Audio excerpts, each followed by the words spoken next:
Thanks, Shelley. Hi, I'm Joanne Baumgartner with Wild Farm Alliance, and Dennis and I are going to talk about what his farm is like and how he's supporting these birds. And while you saw some of that, we're going to delve into it a bit more. And it's just such a delight to be at Blue Heron Farm, especially when the swallows and bluebirds and barn owls are using their nest boxes, not just because they're beautiful and give us respite in the fast-paced world, but also because there's this reciprocal relationship going on. The farm provides boxes and the birds provide pest control. So Dennis, can you describe your farm, where it's situated in the world and what kinds of landscapes and habitats surround it? Well, sure. Have a somewhat of an idea by virtue of that previous video, which covered a lot of stuff that I was going to actually talk about. But anyway, we have been down here probably 35 years now. Corralitos, if you look at that map, is just on the northern edge of Watsonville, about 15 miles south of Santa Cruz, and probably 3 miles or so from the ocean, which of course is the major factor in the climate, that, the wonderful climate that we have here. So, like the video said, we have about 18 and a half acres, surrounded by a lot of natural habitat, and it's kind of a little valley, so that in the summer, or practically every day, it's a little bit of a cold pocket, and usually in the summer, we range from about 75 degrees, 65 degrees in there. And then, of course, we have spikes up into the 90s and 100s, but they don't last very long. So it's an ideal climate for a lot of things to grow, because it's a long season to begin with. So as far as our farm, you can see from the pictures, our main emphasis is pretty much cool weather crops. And it kind of goes along with, also over the years, we've figured out that for our marketing and business plans, we're focused on those things, as well as our major, I guess, venue for sales is farmers markets. So during the summer, we usually do around 6 per week, and a certain amount of wholesale sales. Well, not so much restaurants last year, but stores, and there are a few new online farmers markets that have started up because of COVID restrictions and stuff like that. So in general, like I guess we talked about before, is that it's kind of like a market garden in the respect that there's a lot of diversity, a lot of vegetables and cut flowers, and we've been doing it for a long time. So it's good in the sense that we've been in the farmers markets that we're in for quite a while. So those of you who do farmers markets know that people are very loyal usually. So makes things fairly straightforward in terms of being able to plan for the season. Although if there's such a thing as a normal season, that's what we're hoping for. Yeah, so you have 33 nest boxes, 17 last year were used by swallows, 4 by bluebirds, and 1 by barn owls. And in the video, you told us about how the swallows are helping reduce flea beetles. But what do you do for flea beetles before the swallows arrive and after they leave? Well, usually the flea beetle population is a lot lower in, say, from January to March, when the swallows actually start to arrive. They sort of increase when it gets a little bit warmer. And also just some of the crops that they really prefer, flea beetles that is, we don't plant until probably March or April. So it's just it just builds up, because the biological activity builds up everywhere. Not only insects, but the birds can hear it.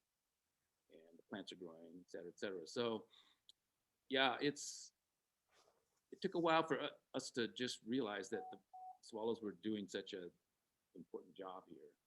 And of course, the other side of it is you notice it a lot when they leave because it seems like the flea beetles are very much more active, and we counter that trying to do a certain amount of remay for protection, but that has its consequences when it gets hot.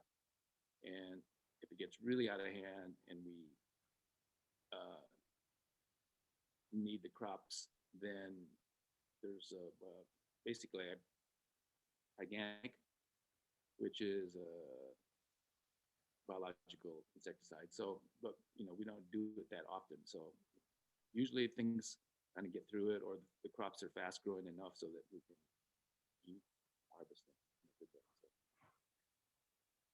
Yeah, yeah. Well, that's interesting because, well, it's interesting that you had said you really have to pay attention, and it took you a while to actually notice what was going on, but then you were happy with that. And I know you were also interested in the bluebirds that are there, and because bluebirds are known to be consuming plant-eating insects like beetles and aphids and fly larvae and caterpillar.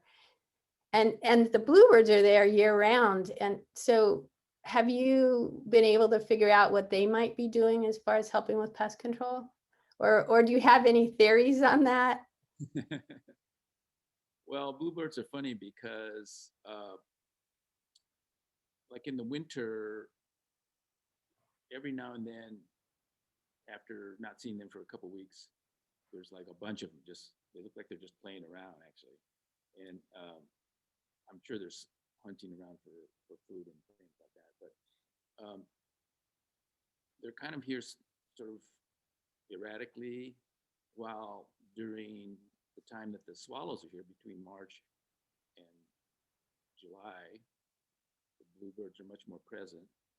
And a lot of times you could see them when we're doing work on the tractor, mowing crops or whatever, they're following right behind, eating insects that are disturbed and things like that. So, you can tell that they're always on the lookout for food, which of course natural. So yeah, they're fun animals. I think the swallows kind of bully them though, so they push them out of some of the pots. But otherwise, yeah, they're here. Have sorry, you ever Dennis? had any? Oh, go ahead, Shelley. I was going to say, Dennis, can you speak up a little bit? Some folks are having a hard time hearing you. Oh, okay, sorry. Yeah. The microphone's right there. Also, tell them we're not seeing your picture. Oh, our picture's not there? Oh, Nope. we can see Dennis. We Oh, just see okay. Joanne. Yeah. Yeah. Yeah, yeah. Okay, sorry.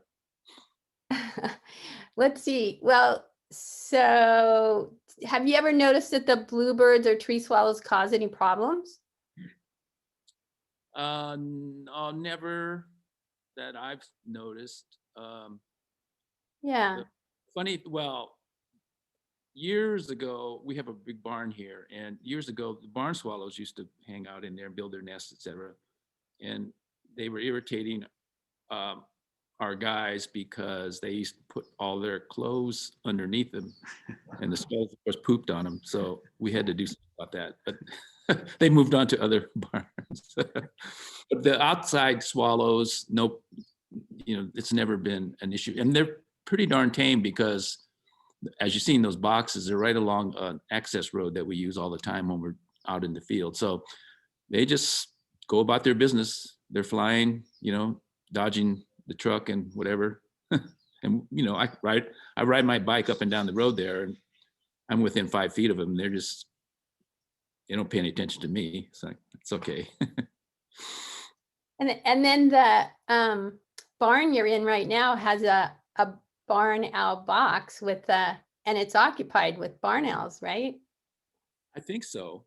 I mean, I you mean, can never quite tell until if you look down on the ground and you see the remains of their regurgitation or whatever, that's usually the sign. And until they have their young, where you can hear them, or if I get up on a ladder and I can look inside the hole there, because it's up quite a ways. But yeah, I don't think we've not had a group of owls for the last, I don't know, 5 or 6 years. It's a good spot for them anyway in our barn here because nothing's around here. Yeah, I remember when we were in there the other day, we saw some really fresh pellets with bones and other fur. Yeah, and then what about sparrows? I think you said that you might have problems with sparrows, and you have in the past, but maybe not so much now. Or could you talk about that? What kinds of problems you might have had? Well, the sparrows come and go. I'm not sure. I mean, I'm sure Eric would probably be able to identify, but they're not here all the time. And when they do come, they tend to cause a bunch of problems with some of the crops. And right now, I noticed there's a few around. A couple of weeks ago, there was hardly any around. So I don't know what their cycle is in particular in this particular area. And they also have their preferred food items, where they'll damage it to the point where you can't sell it, for instance. But, a lot of this overwintering stuff, it's not so important for us. But they can do quite a bit of damage in certain areas, that's for sure. Mm-hmm. Yeah, well, it's going to be interesting to hear Eric Brennan talk more about sparrows. Yeah. Well, I think that's all the questions I had for you. Did we cover everything? Is there anything else you want to share with the folks? And of course, they may have questions afterwards. Well, it's probably, like I said in the video, it took a while actually to even, as they say, see what I was looking at all these years with the sparrows and birds and wildlife in general. And because, you're here, you're working, and you don't really think that, okay, this is a specifically different situation than a lot of people have in terms of their farming or whatever. So, you just learn to observe and appreciate things a little bit more, which is always fun. And yeah, I'm going to be very interested to hear what all these other people are going to say. Because yeah, it's always better to have whatever more expanded view of the farm or a farm. So thanks. Thank you for having. Yeah, well, thank you, Dennis, for being open to hosting us on your farm in person, but then now virtually. And yeah,